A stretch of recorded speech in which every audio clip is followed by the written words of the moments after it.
I'd like to introduce now the featured artist of this evening's ordeal. I'm sure that you will all agree without any hesitation that Tom Lehrer is the most brilliant creative genius that America has produced in almost 200 years, so perhaps a few words of biographical background might not be amiss. Endowed by nature with perhaps the most glorious baritone voice to be heard on an American stage, since the memorable concert debut in 1835 of Millard Fillmore, endowed also with 12 incredibly agile fingers. Mr. Lehrer has had a long and varied career in the field of entertainment, starting with 9 years at Harvard University,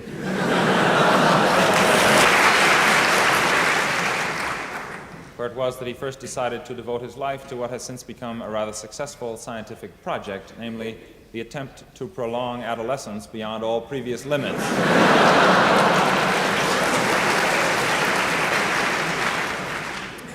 Even before he came to Harvard, however, he was well known in academic circles for his masterly translation into Latin of The Wizard of Oz, which remains, even today, the standard Latin version of that work.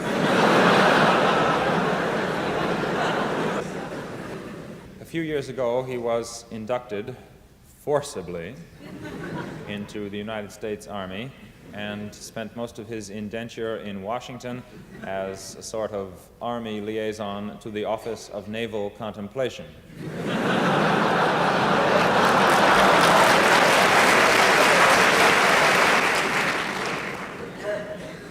About his service record, he is justifiably modest, but it is known that in a short time he rose to the rank of Brigadier General. However, before he could acquire tenure, he was discharged, and owing to nepotism and intrigue, he emerged with only the rank of Specialist Third Class, which was roughly equivalent to the rank of Corporal without portfolio. But to return to his career in show business, for several years he toured vaudeville theaters with an act consisting of impressions of people in the last throes of various diseases.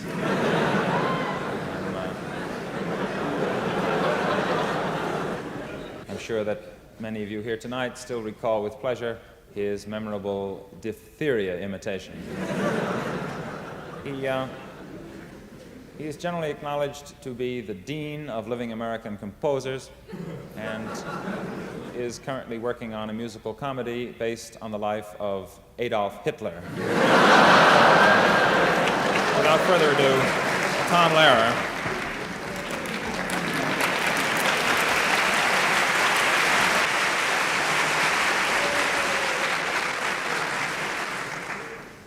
You'd be amazed at the money we save that way. Well, what I like to do on formal occasions like this is to take some of the various types of songs that we all know and presumably love, and, as it were, to kick them when they're down. I find that if you take the various popular song forms to their logical extremes, you can arrive at almost anything from the ridiculous to the obscene, or, as they say in New York, sophisticated.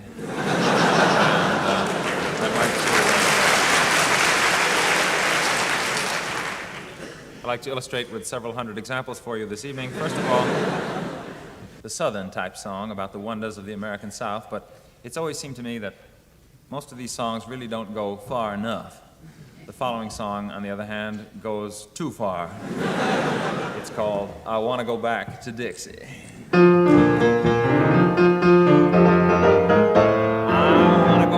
Dixie, take me back to the old Dixie. That's the only little old place for little old me. Old times, they are not forgotten, whopping slaves and selling cotton and waiting for the Robert E. Lee. It was never there on time. I'll go back to the Swanee where pellagra makes you scrawny and the honeysuckle clutters up the vine. I really am a fixin' to go home and start a mixin' down below that Mason-Dixon line. Oh, poll tax, how I love you, my dear old poll tax. Won't you come with me to Alabama, back to the arms of my dear old mammy? Her cooking's lousy and her hands are clammy, but what the hell, it's home. Yes, for paradise, the Southland is my nominee. Just give me a ham hock and a grit of harmony. I wanna go back to Dixie. I wanna be a Dixie pixie and eat corn pone till it's coming out of my ears. I wanna talk with southern gentlemen and put that white sheet on again. I ain't seen one good lynching in years. The land of the boll weevil, where the laws are medieval, is calling me to come and nevermore roam. I wanna go back to the Southland, that y'all, and shut my mouth land, be it ever so decadent. There's no place like home.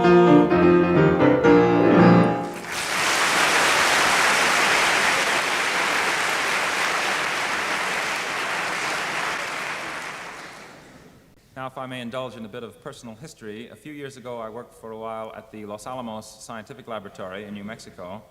I had a job there as a spy. No, I guess you know that the staff out there at that time was composed almost exclusively of spies.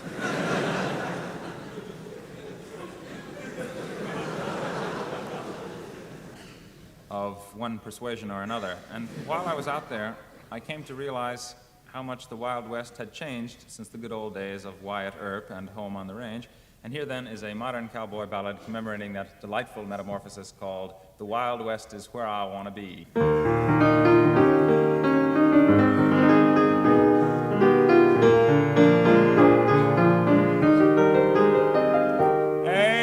Along the trail you'll find me loping, why the spaces are wide open in the land of the old AEC.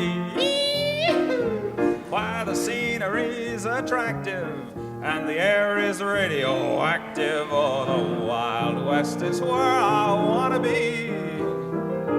Mid the sagebrush and the cactus, I'll watch the fellas practice dropping bombs through the clean desert breeze.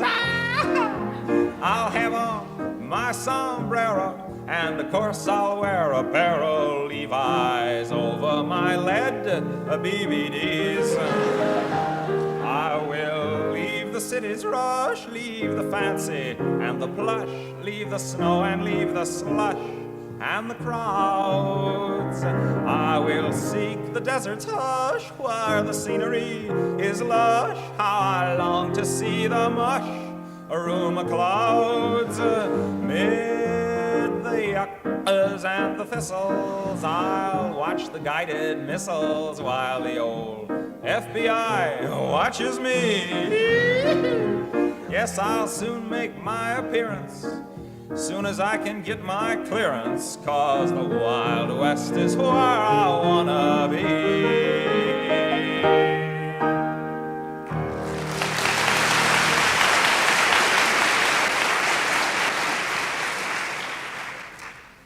You are no doubt familiar with songs about the old lamplighter and the old umbrella man and the old garbage collector and all these lovable old characters who go around spreading sweetness and light to their respective communities. But it's always seemed to me that there is one member of this happy band who does an equally splendid job, but who has never been properly recognized in song or story, and this is an attempt to remedy, at least in part, that deplorable situation.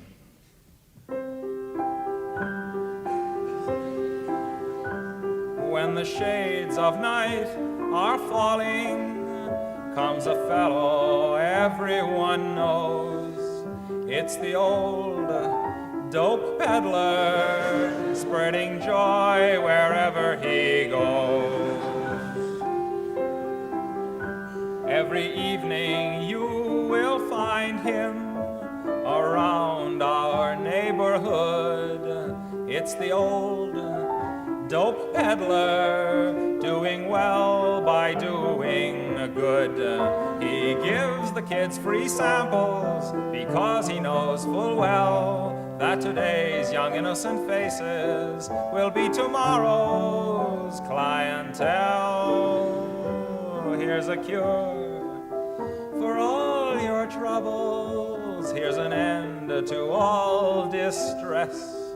It's the old dope peddler with his powdered happiness.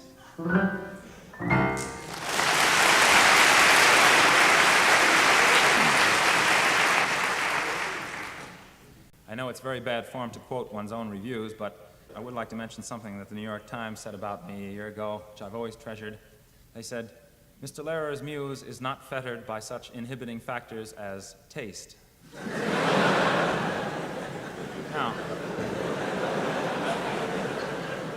Now we come to that peculiar bit of Americana known as the football fight song. I was reminded not too long ago, upon returning from my lesson with the Scrabble Pro at the Harvard Club in Boston,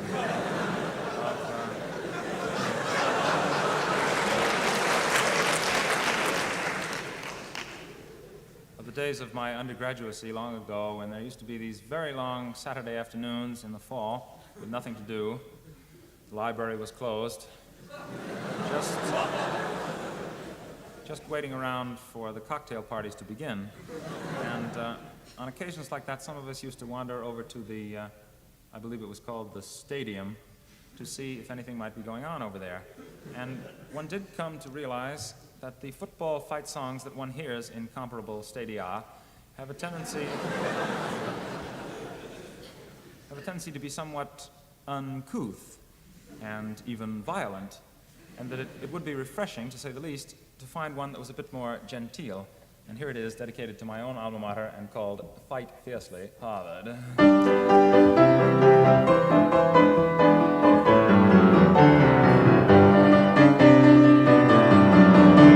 Fight fiercely, Harvard, a fight, demonstrate to them our skill.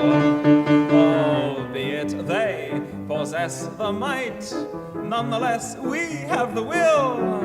How we will celebrate our victory. We shall invite the whole team up for tea. How jolly. Hurl that spheroid down the field and fight, fight, fight.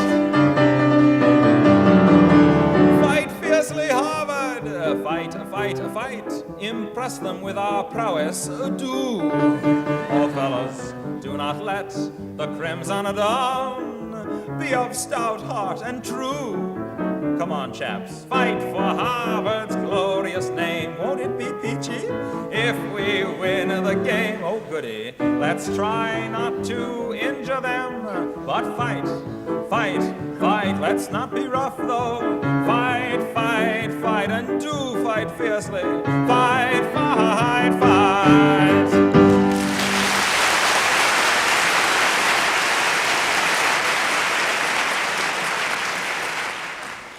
For many years now, Mr. Danny Kaye, who has been my particular idol since childbirth, has been doing a routine about the great Russian director Stanislavski and the secret of success in the acting profession. And I thought it would be interesting to adapt this idea to the field of mathematics.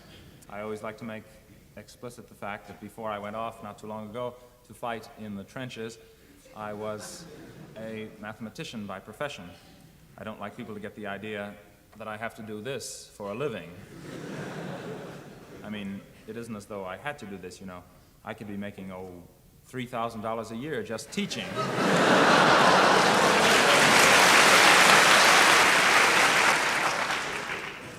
Be that as it may, some of you may have had occasion to run into mathematicians and to wonder, therefore, how they got that way. Here, in partial explanation, perhaps, is the story of the great Russian mathematician Nikolai Ivanovich Lobachevsky. Who made me the genius I am today, the mathematician that others all quote? Who's the professor that made me that way? the greatest that ever got chalk on his coat. One man deserves the credit, one man deserves the blame, and Nikolai Ivanovich Lobachevsky is his name. Hey, Nikolai Ivanovich Lobachevsky. I am never forget the day I first meet the great Lobachevsky. In one word, he told me secret of success in mathematics. Plagiarize. Plagiarize. Let no one else's work evade your eyes. Remember why the good Lord made your eyes. So don't shade your eyes, but plagiarize, plagiarize, plagiarize. Only be sure always to call it, please, research. And ever since I meet this man, my life is not the same. And Nikolai Ivanovich Lobachevsky is his name. Hey, Nikolai Ivanovich Lobachevsky. I will never forget the day I am given first original paper to write. It was on analytic and algebraic topology of locally Euclidean metrization of infinitely differentiable Riemannian manifold. Боже мой. This I know from nothing. But I think of great Lobachevsky and I get idea.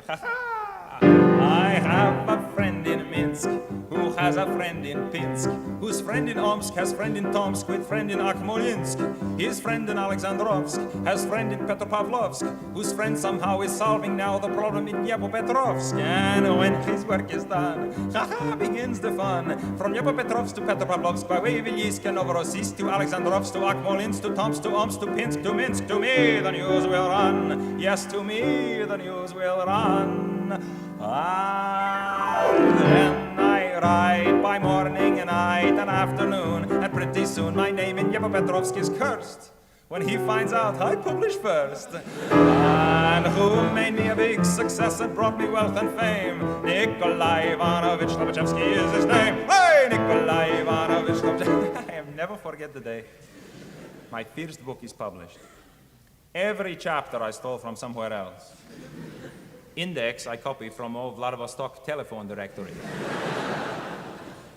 This book was sensational. Pravda said Gilles Bilkarali когда-то при нем плоха жила. It stinks. But Известия said я иду куда сансар идет пешком. It stinks. Metro Goldwyn Moskva bought the movie rights for 6 million rubles, changing title to The Eternal Triangle, with Brigitte Bardot playing part of hypotenuse. And who deserves the credit and who deserves the blame? Nikolai Ivanovich Lobachevsky is his name. Hey!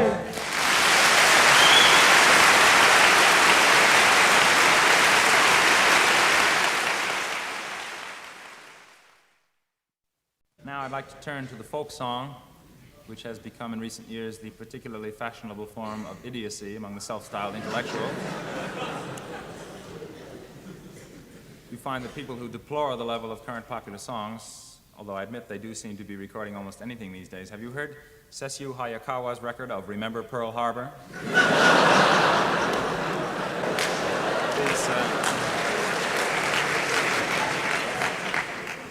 These same people who deplore the level of current popular songs and yet will sit around enthralled singing Jimmy Crack Corn and I Don't Care, or Green Grow the Rushes, oh, whatever that means. At any rate, for these elite, I have here an ancient Irish ballad which was written a few years ago and which is replete with all the accoutrement of this art form. In particular, it has a sort of idiotic refrain, in this case, rickety-tickety-tin, you'll notice cropping up from time to time, running through, I might add, interminable verses. The large number of verses being a feature expressly designed to please the true devotees of the folk song, who seem to find singing 50 verses of On Top of Old Smoky is twice as enjoyable as singing 25.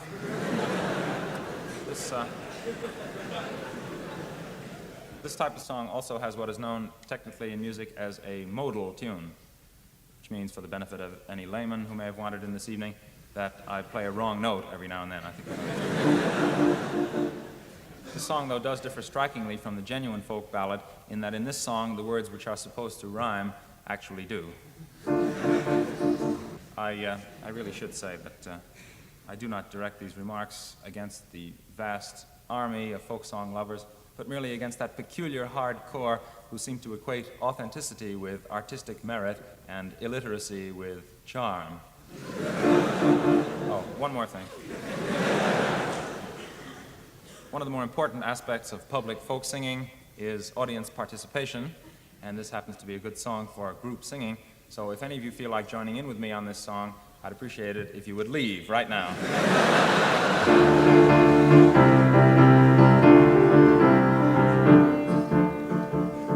About a maid I'll sing a song, sing rickety-tickety-tin. About a maid I'll sing a song who didn't have her family long. Not only did she do them wrong, she did every one of them in. She did every one of them in. One morning in a fit of pique, sing rickety-tickety-tin. One morning in a fit of pique, she drowned her father in the creek. The water tasted bad for a week, and we had to make do with gin. We had to make do with gin. Her mother she could never stand, sing rickety-tickety-tin. Her mother she could never stand, and so a cyanide soup she planned. The mother died with a spoon in her hand, and her face in a hideous grin. Her face in a hideous grin. She set her sister's hair on fire, rickety-tickety-tin. She set her sister's hair on fire, and as the smoke and flame rose higher, danced around the funeral pyre, playing a violin, playing a violin. She weighted her brother down with stones, rickety-tickety-tin. She weighted her brother down with stones and sent him off to Davy Jones. All they ever found were some bones and occasional pieces of skin, occasional pieces of skin. One day when she had nothing to do, sing rickety-tickety-tin. One day when she had nothing to do, she cut her baby brother in two and served him up as an Irish stew, and invited the neighbors in, invited the neighbors in. And when at last the police came by, sing rickety-tickety-tin. And when at last the police came by, her little pranks she did not deny. To do so she would have had to lie, and lying she knew was a sin, a sin. Lying she knew was a sin. My tragic tale I won't prolong, rickety-tickety-tin. My tragic tale I won't prolong, and if you do not enjoy my song, you've yourselves to blame if it's too long. You should never have let me begin. You should never have let me begin.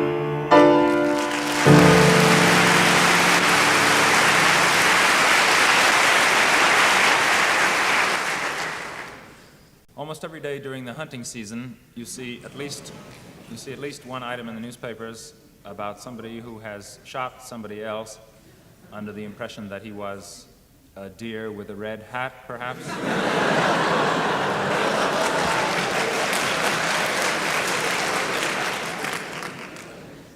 Maybe a large, flesh-colored squirrel. At any rate, it seems to me that this marks an encouraging new trend in the field of blood sports and deserves a new type of hunting song, which I present herewith. I always will remember 'twas a year ago November, I went out to hunt some deer on a morning bright and clear. I went and shot the maximum the game laws would allow, 2 game wardens, 7 hunters, and a cow.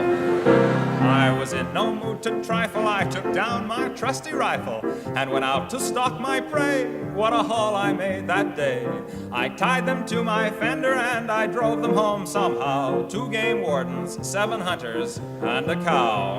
The law was very firm, it took away my permit, the worst punishment I ever endured.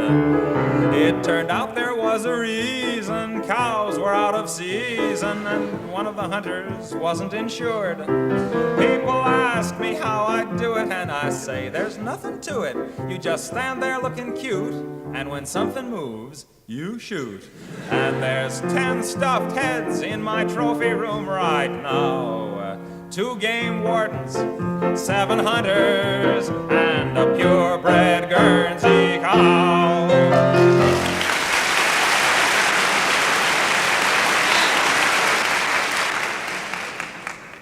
Next we have the Dear Hearts and Gentle People school of songwriting, in which the singer tells you that no matter how much sin and vice and crime go on, where he comes from, it's still the best place in the world because it's home, you know, sort of gets you.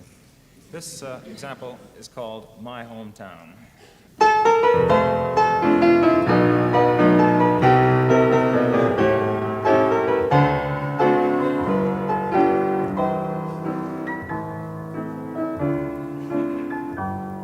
I really have a yen to go back once again, back to the place where no one wears a frown, to see once more those super special, just plain folks in my hometown.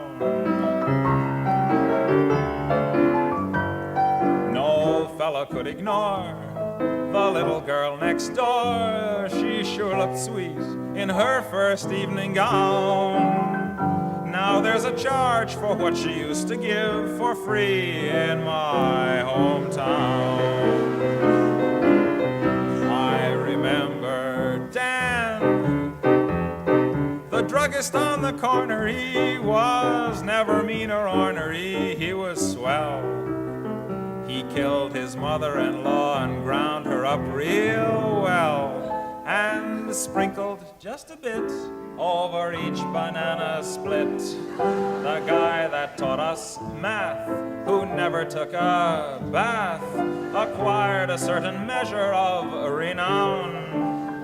And after school he sold the most amazing pictures in my hometown. That fellow was no fool who taught our Sunday school, and neither was our kindly Parson Brown. We're recording tonight, so I'll have to leave this line out. In my hometown, I remember Sam. He was the village idiot, and though it seems a pity it was so, he loved to burn down houses just to watch the glow. And nothing could be done because he was the mayor's son, the guy that took a knife and monogrammed his wife, then dropped her in the pond and watched her drown. Oh yes, indeed, the people there are just plain folks in my hometown.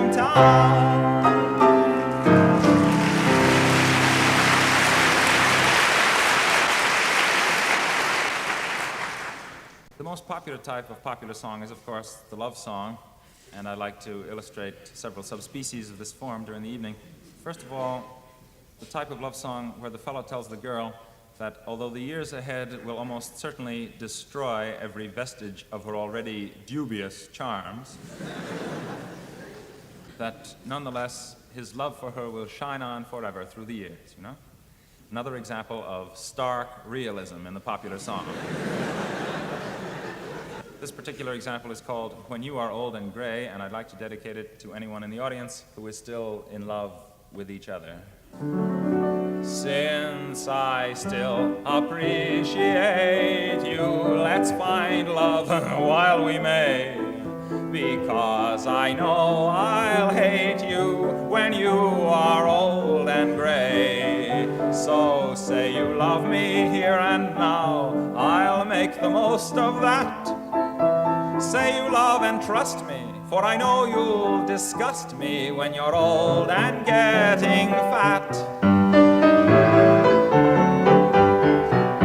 An awful debility, a lessened utility, a loss of mobility is a strong possibility. In all probability, I'll lose my virility, and you your fertility and desirability. And this liability of total sterility will lead to hostility and a sense of futility. So let's act with agility while we still have facility, for we'll soon reach senility and lose the ability. Your teeth will start to go, dear, your waist will start to spread. In 20 years or so, dear, I'll wish that you were dead. I'll never love you then at all the way I do today. So please remember, when I leave in December, I told you so in May.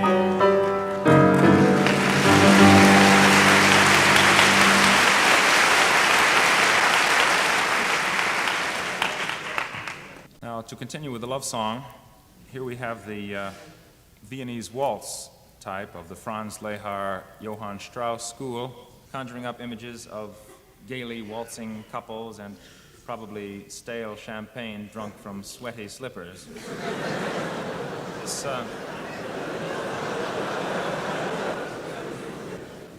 This example is called the Wiener Schnitzel Waltz.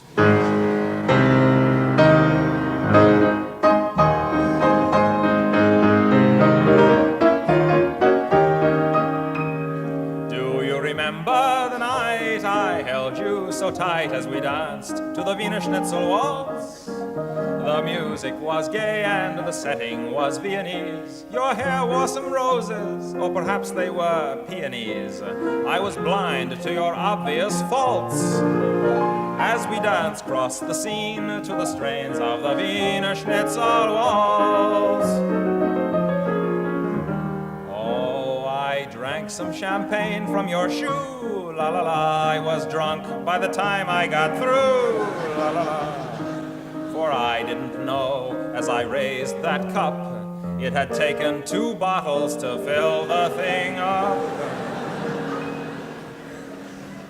It was I who stepped on your dress. La la la, the skirts all came off, I confess. La la la, revealing for all of the others to see just what it was that endeared you to me.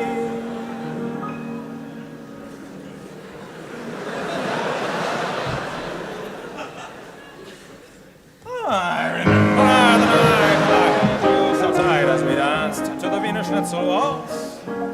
Your lips were like wine, if you'll pardon the simile. The music was lovely and quite Rudolph Frimley. I drank wine, you drank chocolate malts, and we both turned quite green to the strains of the Wiener Schnitzel Waltz.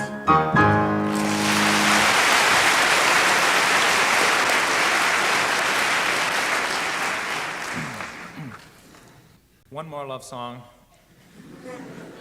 I generally like to include at least 1 or 2 love songs in the evening's program, partly perhaps to convince people that even at the Harvard University Graduate School, that hotbed of celibacy that I used to call home,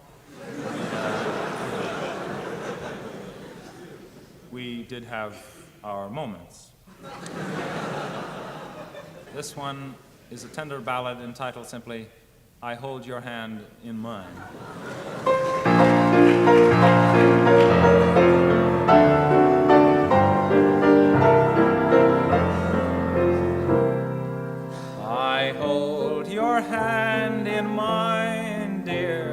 I press it to my lips. I take a healthy bite from your dainty fingertips. My joy would be complete, dear, if you were only here. But still I keep your hand as a precious souvenir. The night you died, I cut it off. I really don't know why. For now, each time I kiss it, I get blood stains on my tie. I'm sorry now I killed you, for our love was something fine. Until they come to get me, I shall hold your hand in mine.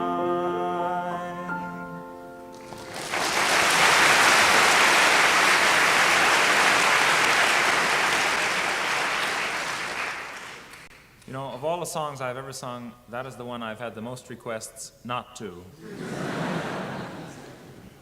I have time for one more here. This one is a little song dedicated to the Boy Scouts of America.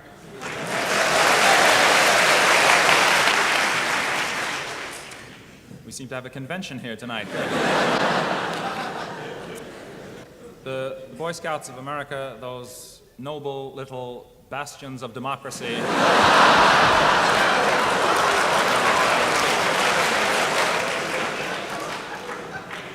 And the American Legion of Tomorrow. Their motto is,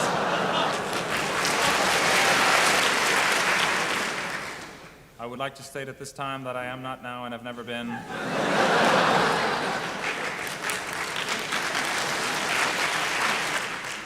a member of the Boy Scouts of America. Their motto is, as you know, be prepared, and that is the name of this song.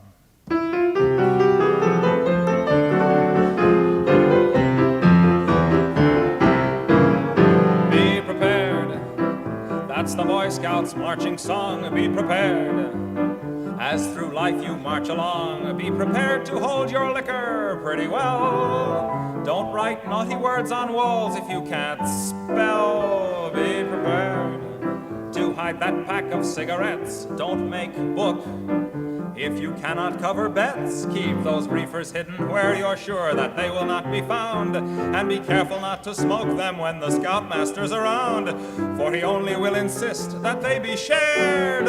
Be prepared. Be prepared. That's the Boy Scout's solemn creed. Be prepared. And be clean in word and deed. Don't solicit for your sister, that's not nice, unless you get a good percentage of her price. Be prepared. And be careful not to do your good deeds when there's no one watching you. If you're looking for adventure of a new and different kind, and you come across a Girl Scout who is similarly inclined, don't be nervous, don't be flustered, don't be scared. Be prepared.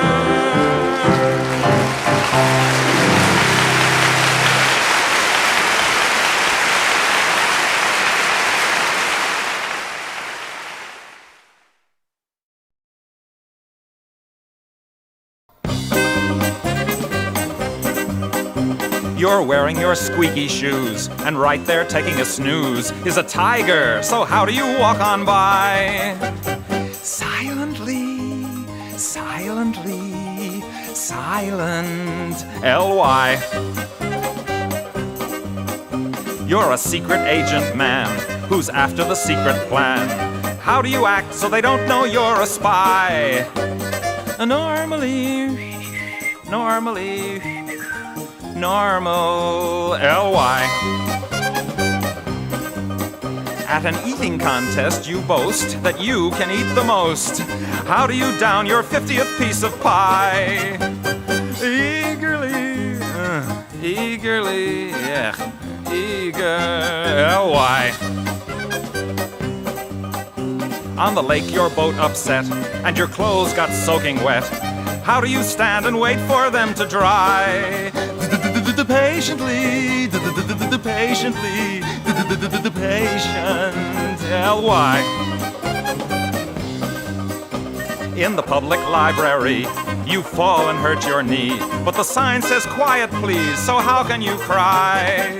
Quietly, quiet, L-Y. As you walk along the street, a porcupine you meet. How do you shake his hand when he says hi? Carefully, careful, L-Y. You enter a very dark room, and sitting there in the gloom is Dracula. Now how do you say goodbye? Immediately, immediately, immediate L-Y. Bye-bye.